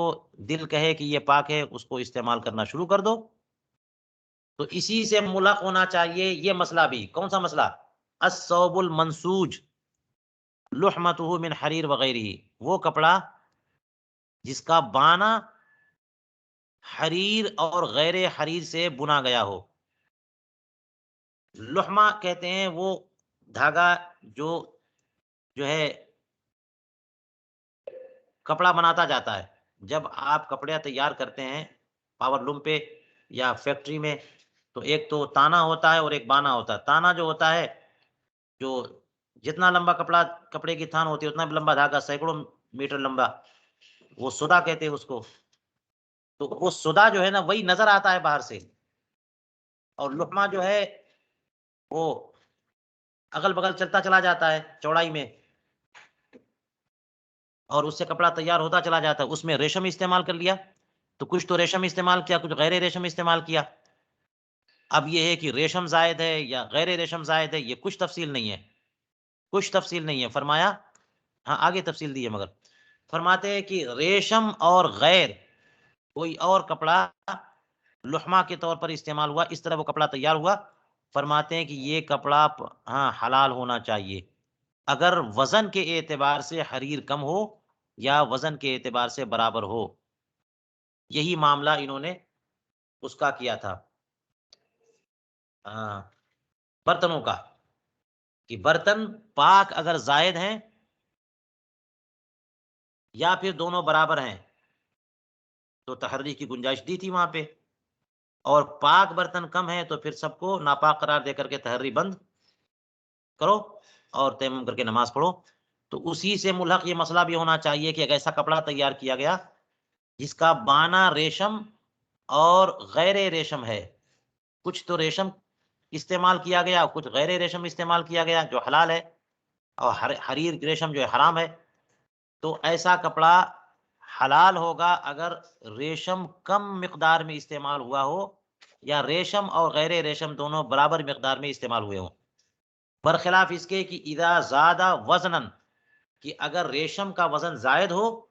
تو پھر یہ کپڑا استعمال کرنے کی اجازت نہیں دینا چاہیے. ولم ارہ الان، اس مسئلے کو میں نے اب تک کہیں صراحتاً نہیں دیکھا. فرماتے ہیں وفی الخلاصہ من التحری فی کتاب الصلاۃ، خلاصۃ الفتاوی میں کتاب الصلاۃ کی تحری کے بیان میں یہ لکھا ہوا ہے کہ لو اختلطت اوانیہ باوانی اصحابہ فی السفر وهم غیب اب اختلط رغیف بارغفۃ غیرہ قال بعضهم یتحری وقال بعضهم لا. فرماتے ہیں کہ اگر اس کے برتن اس کے ساتھیوں کے برتن کے ساتھ مختلط ہو گئے، سفر میں پورا قافلہ جا رہا تھا، زید کے اپنے بھی برتن تھے اور اس کے ساتھیوں کے بھی برتن تھے، اور وہ ساتھی جب جو ہے کہیں چلے گئے، وہم غیبن، وہ کہیں چلے گئے ابھی فی الحال، اور ابھی اسے وضو کرنا ہے، تو اس کو تو پتہ نہیں ہے کہ وہ دوسروں کے جو برتن ہیں وہ پاک ہیں یا ناپاک ہیں. یا پھر یہ کہ اجازت والا مسئلہ ہے کہ وہ جو ساتھ میں چل رہے ہیں وہ اجازت دیں گے کہ نہیں دیں گے اپنے پانی کو استعمال کرنے کی. تو اس کے پاس اپنے بھی برتن ہیں اور دوسروں کے بھی برتن ہیں، اور جو دوسرے ہیں وہ سب کے سب وہاں پہ موجود نہیں ہیں، تو اور وہ سب مختلط ہو گئے، کون سا اپنا برتن ہے کون سا دوسروں کا برتن ہے، کیا کرے گا، یہ کیسے استعمال کرے گا. یوں ہی مسئلہ روٹی کا لے لیجئے، اختلط رغیف بارغفۃ غیرہ، کہ اس کی اپنی روٹی اور ساتھیوں کی بھی روٹیاں تھیں، سب کے سب خلط ملط ہو گئی، تو دوسرے کی روٹی تو بلا اجازت نہیں کھا سکتا نا، اپنی روٹی تو کھا سکتا ہے. لیکن معاملہ یہ کہ ساری روٹیاں خلط ملط ہو گئیں اور تمیز کی کوئی صورت نہیں ہے، اور وہ سارے کے سارے دوست وہ جو ساتھی تھے جو ہے وہ سب کے سب ابھی کہیں گئے ہوئے ہیں، بھوک ابھی لگی ہوئی ہے، تو کیا کرے، وہ تحری کے ساتھ روٹی کھائے یا ان کا انتظار کرے. بعض فقہا یہ فرماتے کہ تحری کر سکتا ہے، بعض فرماتے کہ نہیں، تحری نہیں کرے گا. وَيَتَرَبَّصُ حَتَّى يَجِيَ أَصْحَابُهُ، وہ انتظار کرے کہ اس کے ساتھی رفقائے سفر آ جائیں. یہ جو فرمایا کہ تحری نہ کرے اور انتظار کرے، یہ حالت اختیار میں. ظاہر ہے کہ حالت اضطرار میں تو کچھ بھی کھا کر کے جان بچانے کی اجازت ہوتی ہے، تو فرماتے وَأَمَّا فِي حَالَةِ الْاضْطِرَارِ جازت تحری مطلقاً، حالت اضطرار میں تو تحری مطلقاً جائز ہے. جی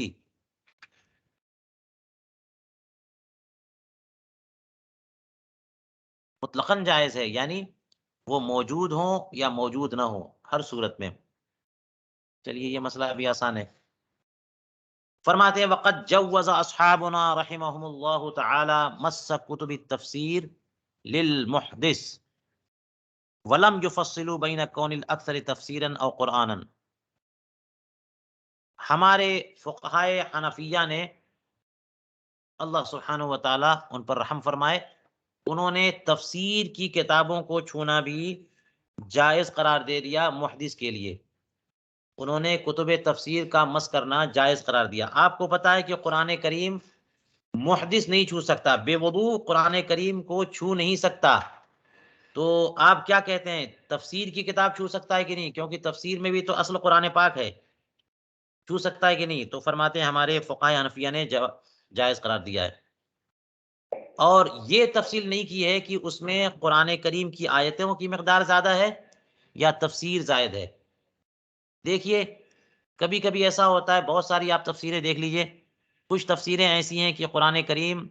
کی آیتوں کی تفسیر میں بس ایک لفظ بول دیتے ہیں۔ تفسیر جلالین بھی دیکھ لیجئے، بعض مقامات پہ آیتیں زائد ہیں اور تفسیر کم ہے، بعض مقامات پہ زائد ہوتی ہیں، تو ایوریج معاملہ چلتا رہتا ہے جلالین شریف کا۔ لیکن بعض تفسیریں آپ کو ملیں گی ایسی، جیسے تفسیر ابن عباس انوار المقباس، تنویر المقباس یا انوار المقباس نام ہے،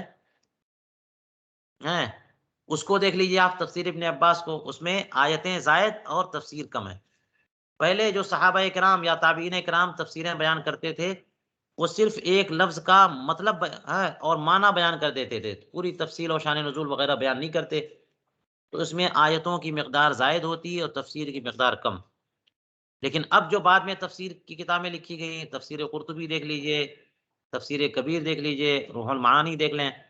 بلکہ متوسطات بھی دیکھ لیں آپ، چاہے تفسیر مدارک و تنزیل اور طبری دیکھ لیں تو وہ بھی خاصی مفصل ہے، ابن کثیر بھی مفصل ہے، تو یہ ساری کی ساری تفسیریں جو ہیں ان میں تفسیر کا حصہ زائد ہے، آیتیں بس ایک سطر میں ہوتی ہیں، دو سطر میں یا آدھی سطر میں، اور پھر تفسیر جو ہے وہ صفحے کے صفحے جو ہے چلتی رہتی ہے۔ تو ہمارے جن فقہائے حنفیہ نے یہ فرمایا کہ بے وضو شخص تفسیر کی کتابیں چھو سکتا ہے، انہوں نے یہ فرق نہیں کیا کہ اس میں آیتیں کم ہوں یا زائد ہوں، مقدار کس کی زائد ہے نہیں، تفسیر کی کتاب ہے اسی قدر کافی ہے، اسی قدر کافی ہے کہ بندہ جو ہے بے وضو بھی اسے چھو سکتا ہے۔ جی، اس کا مطلب یہ ہوا کہ اس میں تفسیر کو اصل قرار دیا جا رہا ہے، قرآن کو تابع، تفسیر کو اصل کی، یہ گویا کہ قرآن کریم کے مفہوم اور معانی کی تفصیل کے لیے یہ کتاب تیار کی گئی ہے، تو تفسیری اصل ہے اور قرآن کریم کی آیتیں اس کی تبعیت میں ہیں۔ وَلَوْ قِيلَ بِهِ اعْتِبَارًا لِلْغَالِبِ لَكَانَ حَسَنًا، اگر یہ قول کیا جاتا، یعنی جو ہمارے فقہائے حنفیہ نے تفصیل نہ کی کہ تفسیر کا حصہ زیادہ ہے یا قرآنی آیات کا حصہ زیادہ ہے، ہر صورت میں بے وضو بندہ تفسیر کی کتابیں چھو سکتا ہے، لیکن اگر یہ فرق کیا جاتا، لو قیل بہ، اگر یہ فرق کیا جاتا کہ تفسیر کا حصہ زائد ہو تو چھونا درست ہے اور تفسیر کا حصہ کم ہو تو چھونا درست نہیں ہے، اگر یہ کہا جاتا غالب کا اعتبار کرتے ہوئے تو یہ زیادہ بہتر رائے ہوتی۔ چلیے، لیکن اس مسئلے سے یہ نہ سمجھ لیں کہ تفسیر کی کتابیں چھونا جائز ہے، اس کا مطلب یہ کہ وہ تفسیر کی کتابوں میں جو وہ مقام ہے جہاں پہ آیتیں لکھی ہوئی ہیں اس کا بھی چھونا جائز ہے، نہیں، محدث کو ان آیتوں کو مس کرنا جائز نہیں ہے۔ الرابعہ، چوتھا استثنائی مسئلہ، لو سقا شاتن خمرن ثم ذبحها من ساعته فإنها تحل بلا کراہۃ کذا فی البزازیہ، اگر کسی بکری کو شراب پلا دی، بکری کو شراب پلا دی، جناب بکری بہت اچھل کود رہی تھی، سوچا کہ اسے نشے میں لا دیں، یا پھر یہ کہ غلطی سے پانی پلانا چاہا، وہ شراب رکھی ہوئی تھی اسے پلا دیا اور فوراً ہی اسے ذبح کر دیا، تو اس بکری کے پیٹ میں شراب گئی جو حرام بھی ہے اور ناپاک بھی ہے، تو کیا وہ بکری حرام ہو گئی؟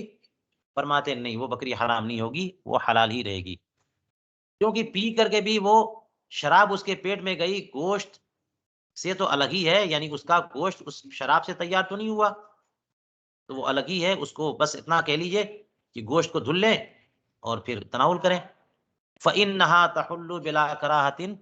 یہ بکری بلا کراہت حلال اور جائز ہوگی، ایسا ہی بزازیہ میں لکھا ہے۔ لیکن قاعدے کی بات کریے، یہ تو استثنائی مثال ہے، جو ابھی قاعدہ ہم پڑھ رہے ہیں اس کا تقاضا تو تحریم ہے کہ جب حرام اور حلال جمع ہو جائیں تو تحریم کو ترجیح دی جاتی ہے. بکری حلال ہے اور شراب حرام ہے، شراب بکری کے اندر چلی گئی تو یہ گوشت حرام ہونا چاہیے؟ نہیں، مگر یہ مستثنا ہے، گوشت حلال ہے. ومقتضى الفرع انه لو علفها علفا حراما لم يحرم لبنها ولحمها وان كان الورع الترك. فرماتے ہیں فرع کا تقاضا یہ ہے،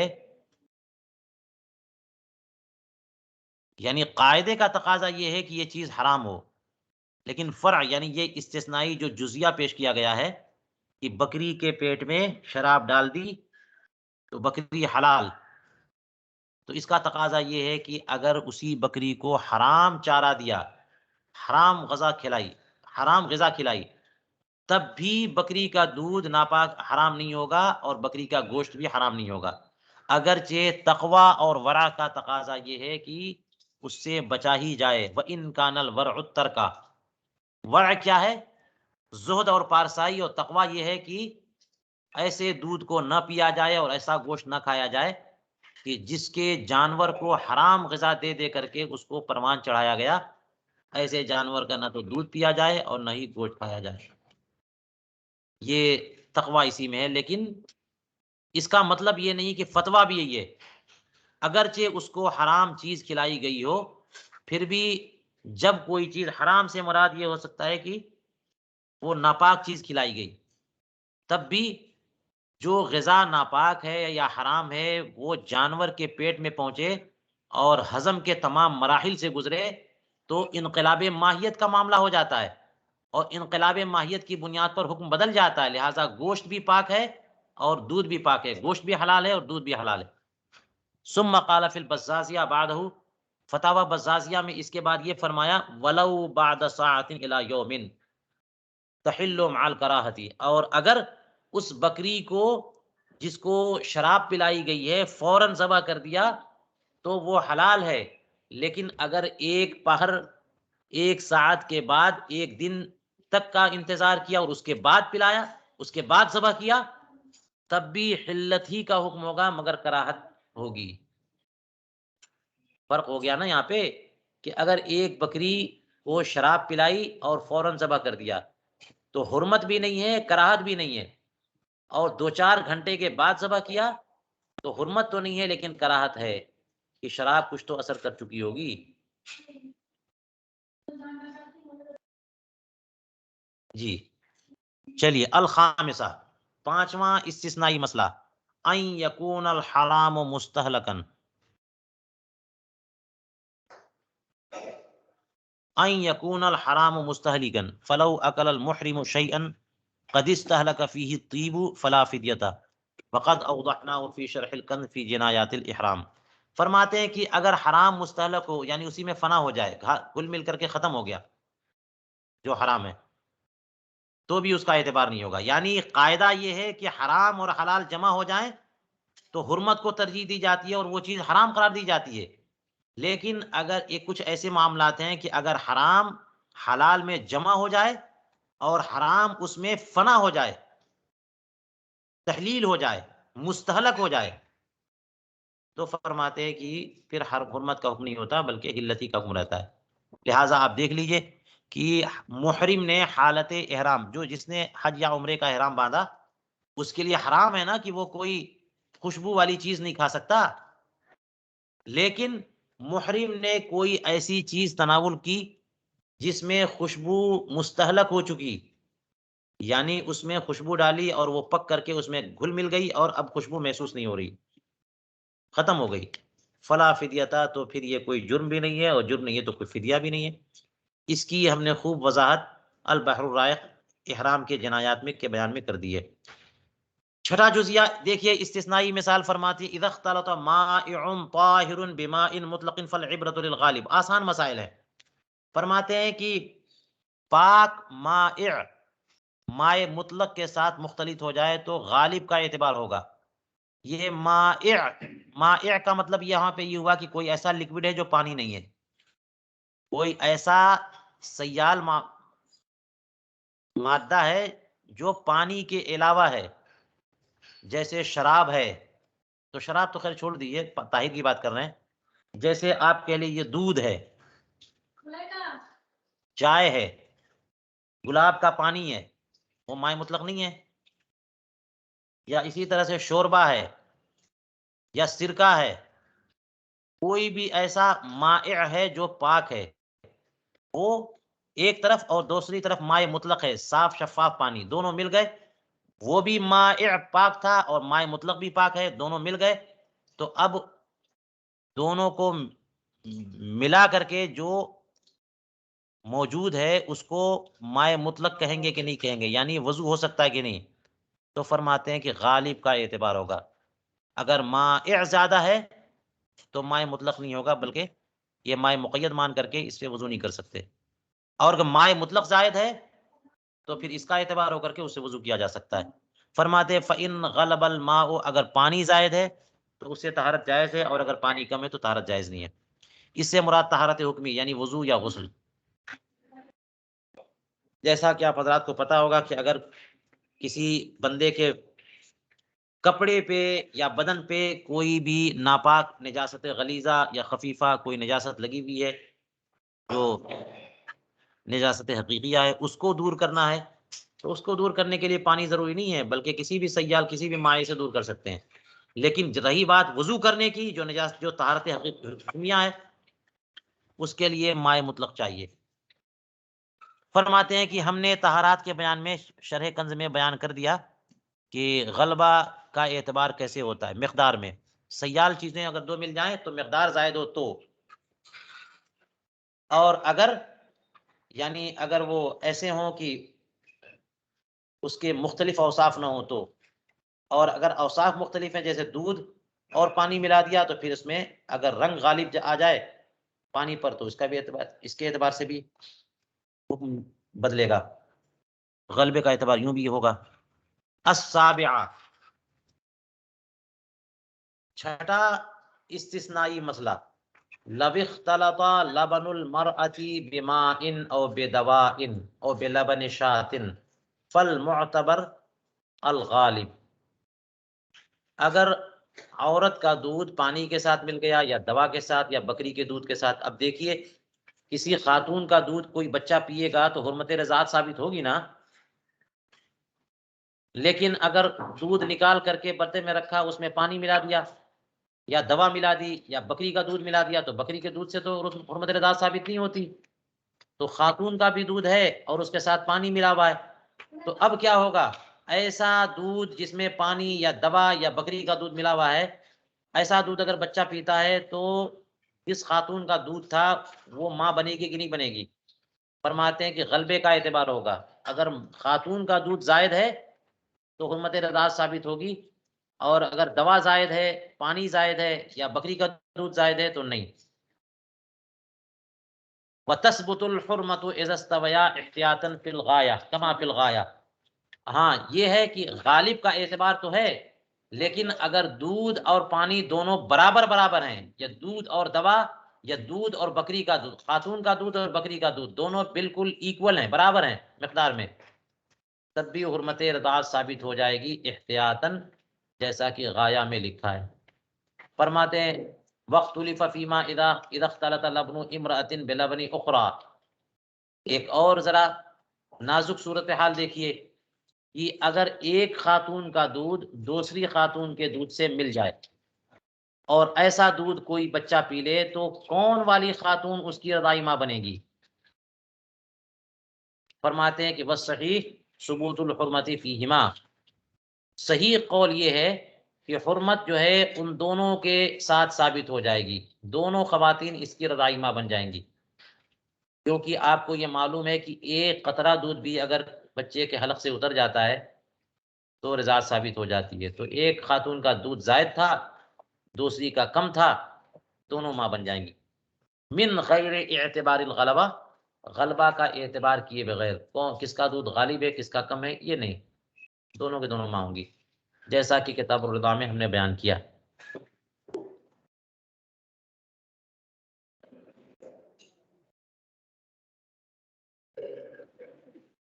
چلیے یہ آخری مثال ہم پڑھ کر کے درس روکتے ہیں. فرماتے الثامنہ،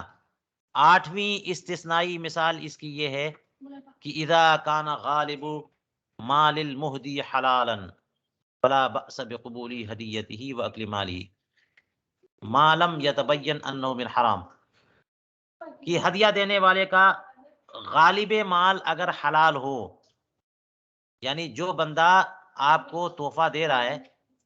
اس کا مال ایسا ہے کہ حلال بھی ہے حرام بھی ہے، لیکن زیادہ تر مال اس کا، زیادہ تر کمائی حلال ہے، تو اس کے ہدیے کو قبول کرنے میں کوئی حرج نہیں ہے، اس کے مال کو کھانے میں بھی کوئی حرج نہیں ہے۔ یہ اس وقت ہے جبکہ اس کی کمائی زیادہ تر حلال کی ہو، کم حرام کی ہو۔ یہ مطلب نہیں ہے کہ ایک حلال اور ایک حرام، یا ایک کچھ کھانا حلال نجس تھا اور کچھ کھانا پاک تھا، دونوں کو مکس کر دیا، وہ تو پہلے ہی قاعدے میں جائے گا، وہ تو حرام ہوگا ہی۔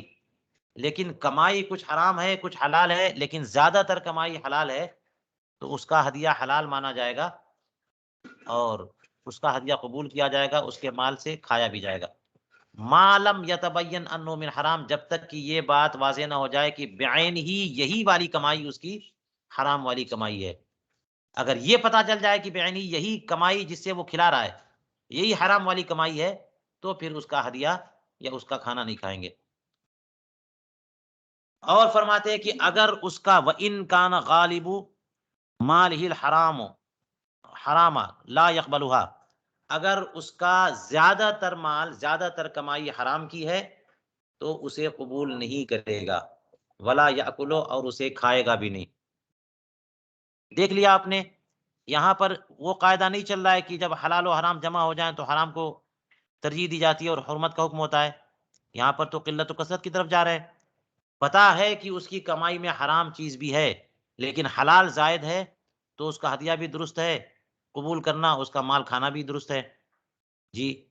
فرماتے الا اذا قال انہ حلال، تو جب غالب مال حرام ہے تو اس کا ہدیہ قبول بھی نہیں کریں گے اور اس کا کھانا کھائیں گے بھی نہیں، مگر تب جب کہ یہ کہہ دے کہ یہ جو میں کھانا کھلا رہا ہوں یہ وہ مال، اس مال سے کھلا رہا ہوں جس کا میں وارث ہوا ہوں، یا میں نے اس کو کسی سے قرض لیا ہے۔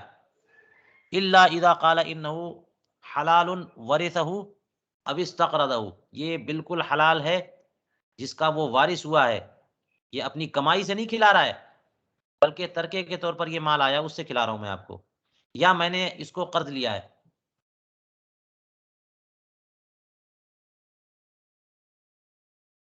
یہی صورت بتائی جاتی ہے کہ جس کا مال سارا کے سارا حرام ہی ہے، جیسے زانیہ کی کمائی، یا جس کی کمائی مکمل 100% حرام ہی حرام ہے، وہ اگر مسجد کو چندہ دے تو کیسے دے، اس سے پیسہ اگر لیا جائے تو کیسے لیا جائے، وہ بطور استقراض، کہ وہ کسی دوسرے سے قرض لے اور قرض میں جو رقم حاصل ہوئی وہ مسجد کو دے، تو لینا درست ہے۔ قال الحلوانی، امام حلوانی فرماتے وکان الامام ابو القاسم الحاکم یاخذ جوائز سلطان ہیں، فرماتے ہیں امام حلوانی فرماتے ہیں کہ امام ابو القاسم الحاکم یہ بادشاہ کے تحفے قبول کر لیا کرتے تھے۔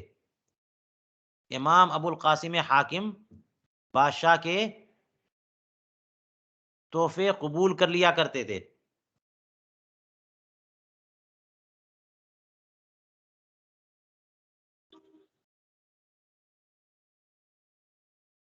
جی،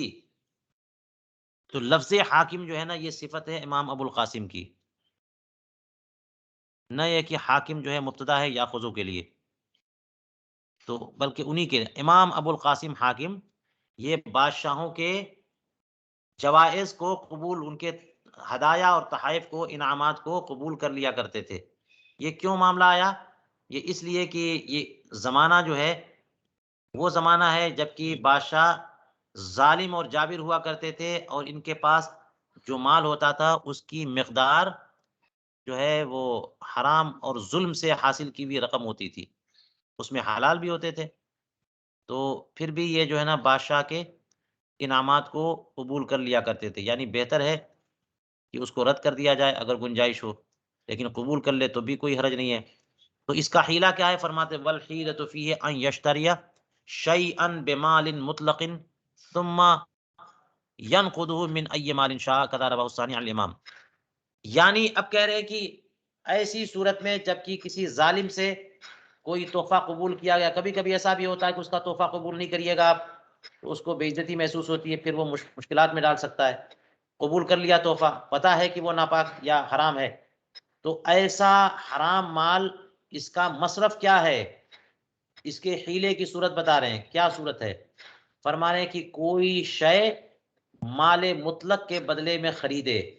اور پھر اس کے یعنی بیچنے والے کو ثمن ادا کرے، ثم ینقضہ من ای مال شاء، جس مال سے چاہے، یعنی وہ جو مال بادشاہ کے پاس سے آیا تھا یا جو مال کسی کی حرام کمائی کے طور پر جو ہے نا کسی کے پاس آ گیا تھا، وہ مال اب چاہے تو اسے دے دے، یعنی جس سے کوئی مال کوئی شے خریدا ہے مال مطلق کے بدلے میں، یہ حرام مال دکھا کر کے نہیں۔ قضا رواہ الثانی الامام، ایسا ہی امام ثانی یعنی امام ابو یوسف نے امام اعظم ابو حنیفہ سے روایت کیا ہے۔ جی اس کا کیا مطلب ہے؟ غور سے سنیے گا۔ اس کا مطلب یہ ہے جو اعلیٰ حضرت نے فتاوی رضویہ شریف میں جگہ جگہ بیان کیا کہ حرام پر جب عقد اور نقد جمع نہ ہو تو اس کا بدل حلال ہے۔ مال حرام پر اگر عقد اور نقد دونوں جمع نہ ہو جائیں تو اس مال حرام سے جو سامان خریدا گیا وہ سامان حلال ہوگا، حرام نہیں ہوگا۔ اس کی توضیح کبھی کر چکا ہوں، آپ حضرات پوچھیے گا تو پھر توضیح کر دوں گا۔ تو امام ابو یوسف نے امام اعظم ابو حنیفہ سے یہی روایت فرمایا کہ کسی کے پاس حرام رقم جو ہے وہ آ گئی بادشاہ یا کسی ظالم کے تحفے کے طور پر، تو اب اس کا مصرف کیا ہے؟ اس کا مصرف یہ ہے کہ کوئی پاک چیز جو ہے نا وہ خریدے اور یہ مال نہ دکھائے، بلکہ مطلق مال سے خرید لے اور جب پیسہ دینے کی باری آئے تو یہی والا مال اٹھا کر کے اس کو دے دے، تو اس کی خباثت جو ہے نا اس مال مشترات پہ کی طرف سرایت نہیں کرے گی۔ یہ تو امام ثانی کی روایت تھی امام اعظم ابو حنیفہ سے، لیکن خود امام اعظم ابو حنیفہ کیا فرماتے؟ ان کی روایت فرماتے ان المبتلا بطعام السلطان والظلمہ یتحرى، جو بندہ بادشاہ اور ظالموں کے کھانے کے ساتھ مبتلا ہو جائے کہ بادشاہ نے دعوت دی ہے یا ظالم نے دعوت دی ہے، اب کیا ہوگا؟ اس کی دعوت قبول نہیں کرتے تو مشکلات میں پڑ سکتا ہے بندہ، یا پھر گنجائش ہے کہ اس کی دعوت قبول کر کے اس کی خاطر کر کے اس کو رائے راست پہ لایا جا سکتا ہے۔ ایسی کوئی صورت ہو کہ بادشاہ یا کسی ظالم کے کھانے کو قبول کرنا پڑ رہا ہے تو وہ کیا کرے گا؟ یتحرى، تحری کرے۔ فإن وقع في قلبه حله قبل وأكل وإلا لا، اب اگر اس کے دل میں یہ آئے یہ جو بادشاہ نے کھانا یا ظالم نے میرے پاس کھانا بھیجا ہے یا تحفہ بھیجا ہے یہ حلال ہی ہے، میرا دل یہ کہتا ہے کہ یہ حلال ہے، کیونکہ بادشاہ کے پاس تو حرام اور حلال دونوں چیزیں ہوتی ہیں اور مجھے تو وہ عالم سمجھ رہا ہے، بہتر سمجھ رہا ہے، تو اس لیے مجھے اچھا ہی سامان دیا ہوگا، یہ سمجھ کر کے اس کا دل یہ کہتا ہے تو اسے قبول کر لے اور کھا بھی لے، اور اگر اس کی تحری اس طرف نہیں مودی ہے تو اسے قبول نہ کرے، یا قبول کر لیا تو نہ کھائے۔ اس لیے کہ رسول کریم علیہ الصلوۃ والسلام کا ارشاد ہے استفتی قلبک، تم اپنے دل سے مسئلہ پوچھو، تمہارا دل کیا کہتا ہے، تو ایسی صورت میں بندہ جو ہے نا وہ خود دل سے پوچھ کر کے فیصلہ کرے۔ الحدیث فرماتے ہیں وجواب الامام فی من فیہ ورع وصفاء، یہ جو فرمایا ہے امام نے کہ کوئی بندہ ظالم کی دعوت کا سامنا کر رہا ہے کہ اسے ظالم کی دعوت آ گئی ہے، اس کا کھانا یا اس کا تحفہ آ گیا تو اب کیا کرے؟ تو اس میں تحری کرے۔ تو یہ تحری والی جو صورت امام صاحب نے بتائی ہے یہ تو اصحاب ورع و زہد و تقوی کے لیے، اصحاب صدق و صفا کے لیے، جن کا دل اتنا صاف ستھرا ہوتا ہے کہ وہ اللہ تعالیٰ کے نور سے حقائق کو دیکھ لیتے ہیں اور فراست ایمانی سے چیزوں کی حقیقتیں سمجھ لیتے ہیں، ان لوگوں کے بارے میں کہ وہ تحری کریں اور جو ان کی تحری نتیجہ دے اس کے مطابق عمل کریں۔ یہ اس زمانے کے غیر محتاط لوگ جو مال کی لالچ میں پڑے ہوتے ہیں کہ جیسے ہو سکے مال آئے، جیسے ہو سکے مال آئے، ایسے لوگوں کے لیے تھوڑی ہے، وہ تو ان کو کہا جائے کہ تحری کرو اور جیسا تمہارا دل کہے ویسا فیصلہ کرو، تو ان کا دل تو یہی چاہے گا کہ حرام مال بھی ہو تو ہاں میرا دل کہہ رہا ہے کہ نہیں حلال ہی ہوگا، حلال ہی ہوگا۔ تو وہ جو تحری کا حق دیا ہے امام صاحب نے، وہ اصحاب ورع و تقوی کے لیے، غیر محتاطین کے لیے نہیں ہے۔ ان کی ہوائے نفس جو ہے، ان کی خواہشات نفسانی تو ہمیشہ یہی فیصلہ دیں گی، حرام کے بارے میں بھی یہی فیصلہ دیں گے کہ ٹھیک ہے ٹھیک ہے ٹھیک ہے ٹھیک ہے، یہ بالکل صاف ہے، بالکل بہتر ہے، کھاؤ۔ ان لوگوں کے لیے امام صاحب کا یہ مسئلہ نہیں ہے۔ قضا فی البزازیہ من الکراہتی، بزازیہ میں کتاب الکراہت میں یہ مسئلہ یوں ہی لکھا ہے۔ چلیے اسی پر درس ختم کرتے ہیں۔